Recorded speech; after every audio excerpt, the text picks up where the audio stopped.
Hi friends, దోశలకు చేసుకుంటే చట్నీ విధానం రెండు ఎర్రగడ్డలు, కొంచెం కొత్తిమీర, కొంచెం కరివేపాకు, 3 టమాటాలు, పచ్చిమిరపకాయలు, కారం తినేగమైన.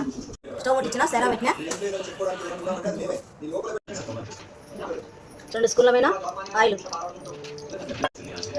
పచ్చిమిర్చి,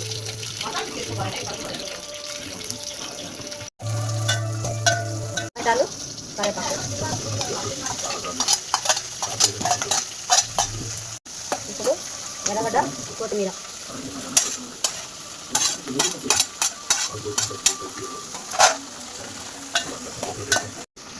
ఈ 5 నిమిషాలు మగ్గనిద్దాం. టమాటా, ఎర్రగడ్డ, పచ్చిమిర్చి అన్నీ కొంచెం వేగినాయి కదా. ఇప్పుడు 1 గ్లాస్ నీళ్ళు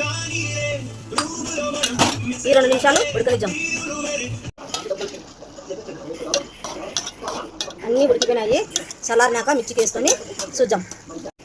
స్టవ్ బంద్ చేస్తాను. చల్లారింది, మిర్చికి వేసుకొని చూద్దాం.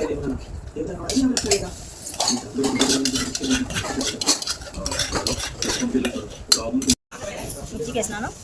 మెత్తగా లేకుండా పచ్చగా ఇలా వేసుకోవాలి. మిర్చికి దోశలోకి సూపర్గా ఉంటుంది. మీరు కూడా వేసుకొని ఇలా చట్నీ చేసుకొని తిని ఎలా ఉందో నాకు లైక్ చేయండి, షేర్ చేయండి, సబ్స్క్రైబ్ చేసుకోండి అని చెప్తా.